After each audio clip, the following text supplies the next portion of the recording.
What's up, your boy DJ Qbert? Yo, and I'm Mixmaster Mike, the Serial Wax Killer, and we're here on the fucking Wake Up Show, so wake your punk ass up for the 2017 shot. What? 212, you're now tuned in to the world famous Wake Up Show. I am DJ King Tech. That's my man, DJ Revolution. I say that week after week after week. But we got my brothers from the Bay Area. In the and you know what? This is why it's important to me, because Bay Area history always gets. The hip-hop history always gets swept under the rug. Like whenever compilations about, hip-hop started in the East Coast, we know that. Then it comes to L.A., we know that. But somehow the Bay Area, which is home of some of the most innovating B-boys, poppers, You were one of them, man. DJs, You were the best popper in the Bay. thank you, Q. With the Wizard, right? Yeah, man. I did. Hey, Same listen. name as Rakim, Wiz, right? Man, listen, so we go back. So in the Bay Area, man, like we felt like we were always outcasts. We felt like an island for a while. Like we felt like in order to be incredible, you have to be so incredible in the Bay to get props back in the day. Is that true, fellas? You had to be New York and LA. That's how you had to come out. You had to come out in your mind. And I go back to the early 80s for a second, man. I want to get to you guys to find out what is your DNA of hip-hop? What is your history? What is your 8th grade moment when you're like, I'm about to get into hip-hop right now. I'm loving this. Introduce him first, man. I got Mixmaster Mike, the legend. Yo. And Boys, DJ. Metallica. And DJ. So you got to take some lessons from your partner, bro, on the intros. You know what? I was rolling with the camera, man, and the visual was already cracking. The visual was cracking. That y'all can see the legends in the building.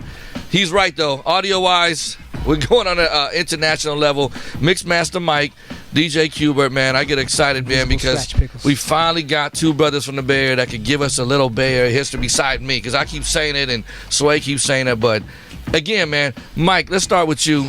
Going back to your roots of hip-hop, what's your earliest moment where you were like, I'm going to get into this? I got to get some turntables. I got to hook up with my brothers here. I got to start cutting it up. When is that moment for you? Well, basically, it was hopping on the Muni bus, the 15-3rd, and then surviving those rides through HP, going to the record store, picking up records. But I didn't even have a turntable back then, so it was just like, oh, shit, how do I play it? So it was like, oh, tape it on a tape recorder, and then from cassettes, you're like, oh, now what can I do with the cassette? Right. So you make pause tapes. That's what it was. I couldn't afford turntables until I started like hustling and selling like other things that allowed me to buy my first 1200. But it was tape decks and listening to KPOO. Right. K-Poo. That's a legendary station in the Bay that was playing. That's like the K-Day of L.A. But what was the first record you heard, scratching-wise, that you said, man, this is incredible. I want to be a part of this. Do you remember that record by any chance? It was a record on celluloid, and it was called The Wild Style. Hitman.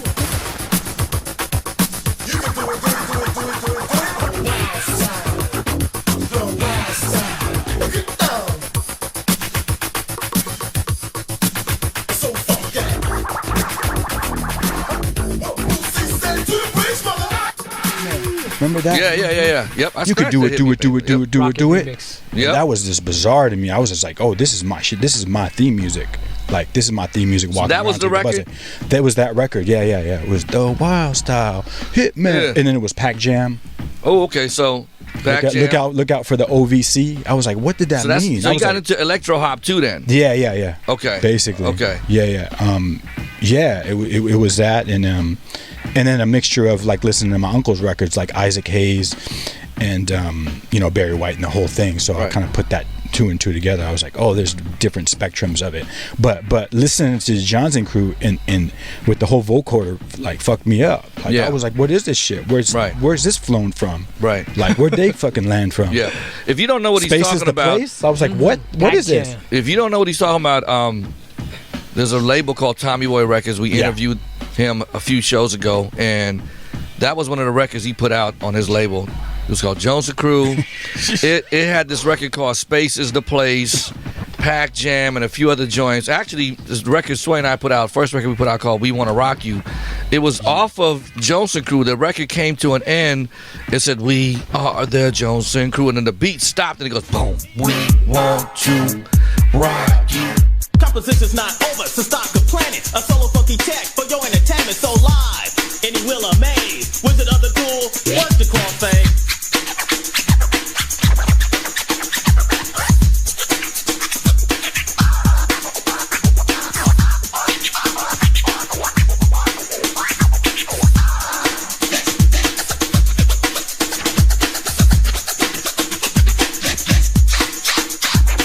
Rocky, when I was like a little kid popping to it, and I was like, if I ever make a record, I'm gonna sample that piece right there, man. So exactly. So yeah, that's a classic b-boy electro hop record, man. So now, jumping to you, Q. Same question.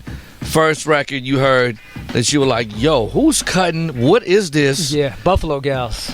Buffalo Gals? Yeah.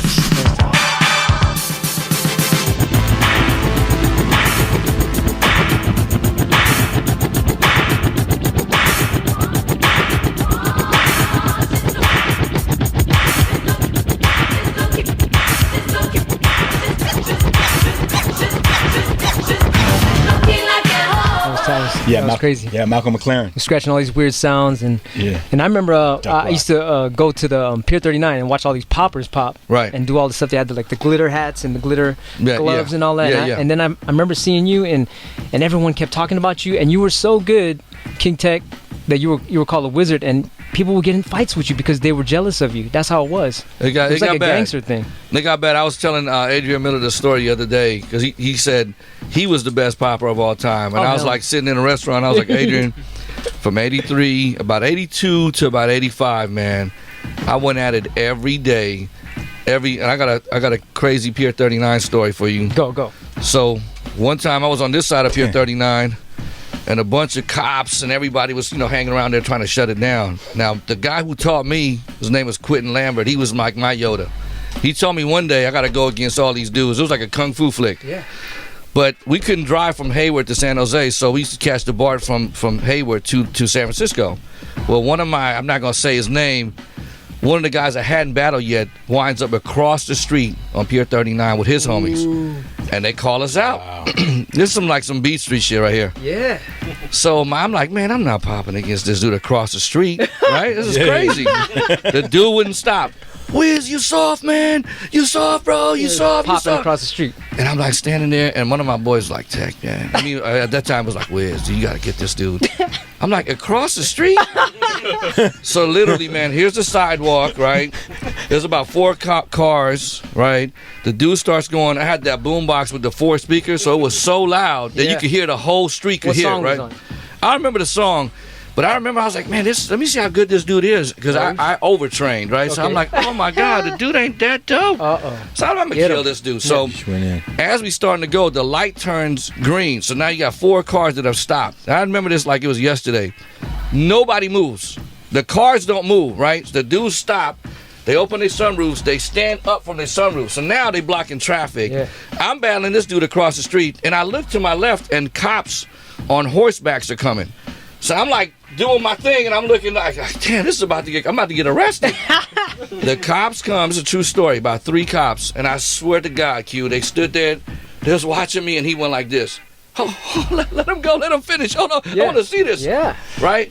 So then he stopped, and he goes, "What's happening with it?" So he watched for another 5 minutes. Whoa. Me and this dude went at it back and forth. Till he was like, all right, shut, man. Like, because the traffic was so big. You know how crowded it is in Pier 39, man? Yeah. So he shut it down and was like, man, hey, he came down, gave me a pound, and was like, dude. What's and I'm name? Like 15 years What's old. What's his crew name, at least? No, I'm not going to do that to him. But I'm telling you, man, this is like what I'm saying to you, the Bay Area at that time, in order to be one of the best, in our minds, we had to battle. In our minds, we were battling America. The world, actually. We thought, if you want to be the best DJ, you got to outdo Cash Money, Joe Cooley, Tat Money. No. You got to do. So for me, the record that really stood out to me, man, I mean, obviously, all the records of Grandmaster DST. When the first time I saw Grandmaster DST on, I think it was Saturday Night Live, and he was like, chip, chip, chip, chip, on Rocket. Chip, chip, chip, chip, I didn't even know what that was. And I'm like, man, this is incredible, man. With this thumb.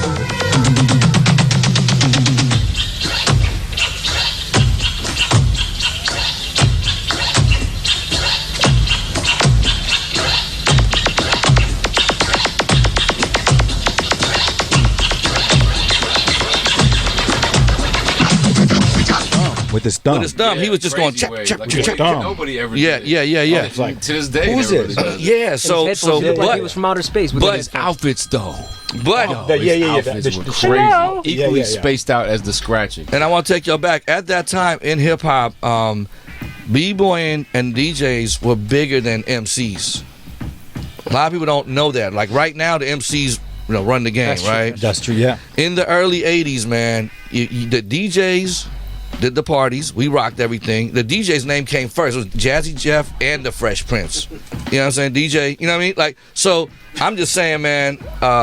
In my opinion, I think we have to work a little bit harder than everybody else in our minds. So by the time we came out to the world, we was already kind of like a little. That's why I'm fast forwarding to you guys, because when I was coming out in my head, I was like, man, I gotta deal with Cash Money. I gotta deal with this. But the record for me was Steady B, Bring the Beat Back. When homie transformed on that record, and he was like, the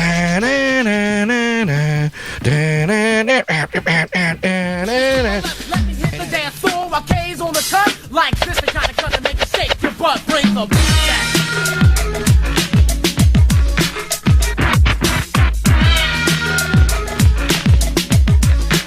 Now bust that.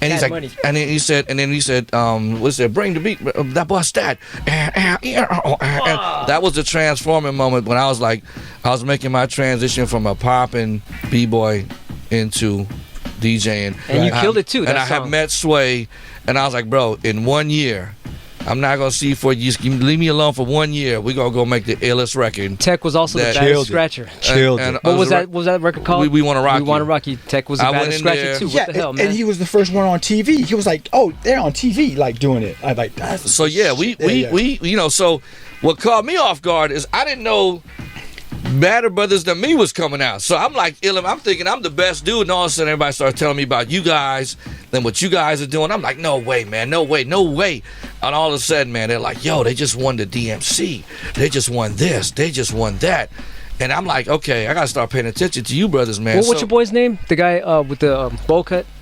Aki? Yeah, he showed me the scratch you did, and I couldn't believe it. I was like, oh hell no, that's pretty damn advanced. He used to come over, so we had bought the SP1200, and I used to have my homie stand there at 90 beats per minute or 70 beats per minute. I swear to God, it's a true story.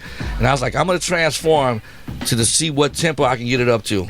And every every bar just go up one. So it was like 90, 91. I was just like, man, we got to like damn near, I don't know, man, 145. The fader's about to bust. The shit is smoking. And Aka's just standing there like, what the? And I was like, look, man, I just didn't want to get clowned by the East Coast cats at that time. Killed it. You were the best in the world. For that moment, I was trying to combine something, and I felt like, but man, in all seriousness, at that point, I thought, I was like, man, I'm the man. I'm the man. And all of a sudden, I hear, you guys are coming out. Somebody's like, yo, later though. You gotta talk to this cat Q, this guy Mike. They doing something. And I was like, at that point, I backed off, got into radio, and started mixing. And I just kept hearing about you two brothers, man. What is the chemistry that y'all had when y'all hooked up to realize, man, not only what I'm doing, but what the whole world is doing, y'all gotta be the best. Think about that. I feel it's almost like some reincarnation stuff, because when I first met him, I wasn't even DJing or anything. I saw him in middle school, like 7th grade, and I was like, something about him. And then years later, we hooked up. And I didn't even know him and stuff, but every time I seen him, I was like, man, maybe I knew him in a past life. But I wasn't thinking that. I don't know. No, that was just it. Yeah, there was definitely a connection. Like, hey, like we just look at each other and be like, Burbank, hey, what up? And but did y'all feel the same way that you had to battle the world? Like it's us debate against everybody at that time? Like, you know what I'm saying? Like, was it like when you entered the DMC? Obviously, it's the world battle at that point. Like, you got to do it, right? Well, basically, yeah. I mean, for me, I don't know about you, Qbert, but you know, yeah, Cash Money, Joe Cooley. I was like, yeah, of course, like the great pantheon of DJs. We're like, okay, how about let's take it another angle? Right. We're just looking at angles. What was the angle? What was your angle? The angle is bizarre world, don't give a fuck style, like just improvise, come up off the cuff, but cohesively come off the cuff with just a whole nother approach. I'm Mixmaster Mike. You ready to see the boys or what? Well, I'm gonna get this shit open for the first 10 minutes. Y'all ready? Let's do this. We're gonna get on down now.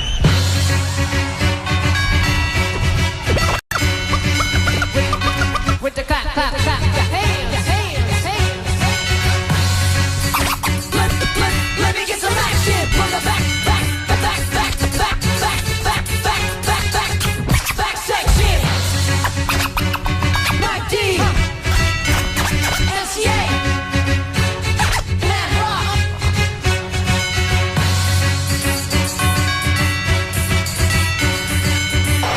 And now, for the thousands in attendance and the millions watching around the world, from the site where legends are made, ladies and gentlemen. Here we go.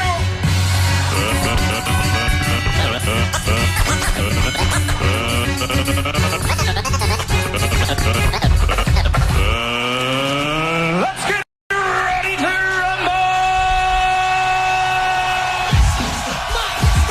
Come on, everyone better go in tonight. Pump it up, homeboy. Just don't stop. Sweep your ass across the floor. Come on, Mike, let's tear it up.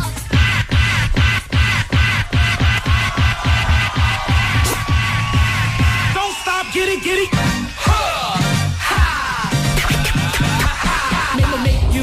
Make you wet, just to see how funky you can get. Make it wet, just to see how funky you can get. Now.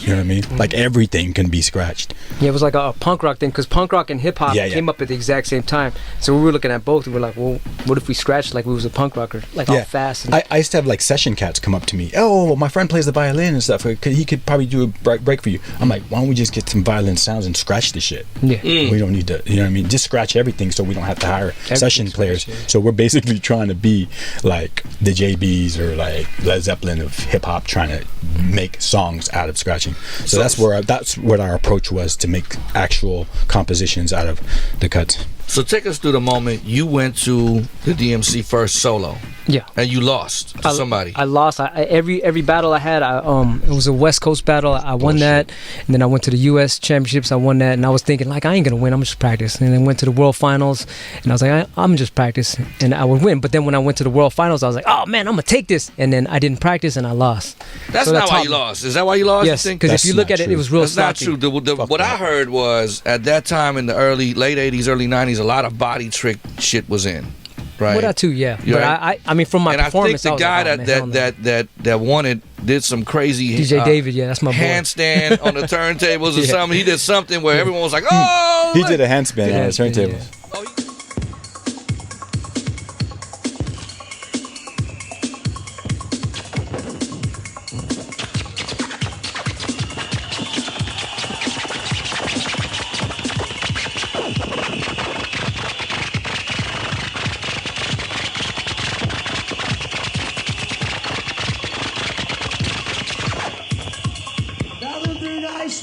From America, ladies and gentlemen, Qbert! Qbert!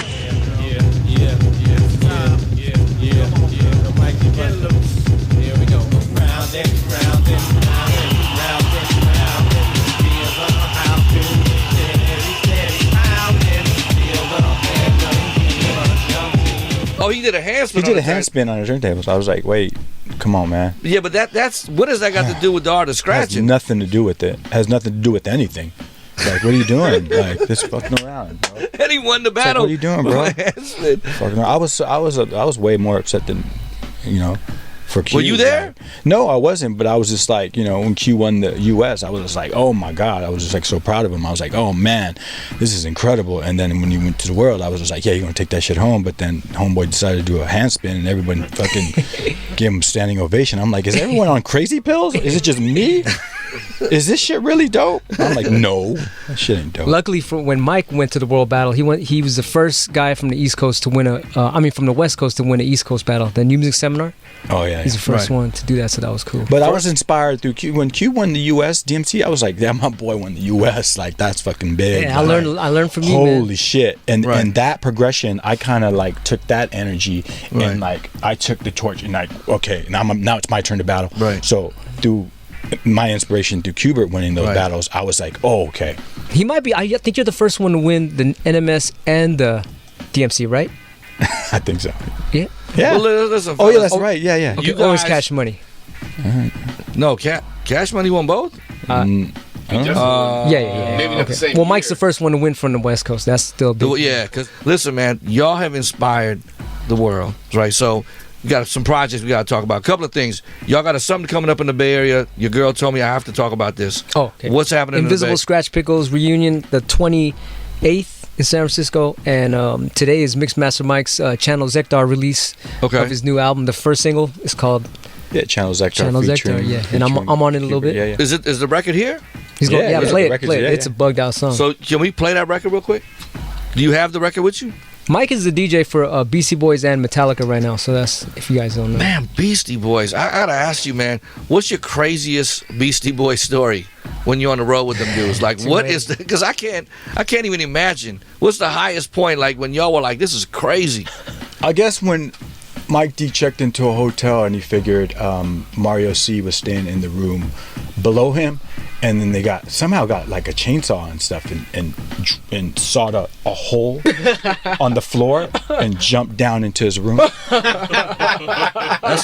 cartoon crazy. That is fucking awesome. Yeah. And then we all came in. Then we all came in and we jumped down. Hey, we were like having a good time. It was like, who's gonna pay for this? Oh man. Who paid for it? Fuck. The promoter was pissed. The promoter was Fuck. He was pissed. He was That's like, hilarious. you. Is that on video? Man. Pictures? Anything? Well, there was no video cameras or nothing. Back then, no iPhone. Yeah, but that's one of the. That's one of the many stories. Yeah, one of the many stories. Yeah. That was a good one. That was a good one. I definitely don't have a topper for that one. That was. Yeah, you won. Okay, so look, you have the record with you or no? I do. Yeah, it's right. All right, man. World famous Wake Up Show. We about to get into it right now, man. Mixmaster Mike, the legend, the homie, the Bay Area. Explain this. Mixmaster how do we Mike. play it? Yeah, so first let's talk about it, man. This is from your album that's coming out next year, yeah? Yeah, it's coming out in probably February 2018. It's the first virtual reality album. What does that mean? It's in virtual reality. We're actually building. I have a motion graphics artist, and we're building actual like environments. So I'm in these environments, and they're pretty like thought provoking. So you got to put the 360 goggles on and experience it. The last one won a bunch of international awards, but the last one's called Moon Base Invasion, where I go in and take over the hollow moon, because they say like the moon is not really what people think it is, and it's like this spaceship. It's basically created by aliens. So I wanted to expose that, and I wanted people to go in it and go, oh, what if this was? But it really is, motherfucker. Like, this is why I'm doing it, because it's got to be thought provoking. So this is the single. So you called weren't even Channel going to mention that. See, this is why I asked the questions, Tech. Yes. That's why I got to ask that question, because you weren't even going to say anything about it. I was going to ask him after we played the Oh, okay. Yes. I'll give it to him. All right, man. World famous Wake Up Show. Let's get into it. All right. Rays must have altered your atomic structure, making you become invisible. They all fall to the floor, unconscious. Seated before them on throne-like chairs are two aliens. So teach me the Drac language. Ladies and gentlemen. Yeah, there's been some pretty good research. They know about the reptoids, the reptilians. Gotta let them have it on this, man.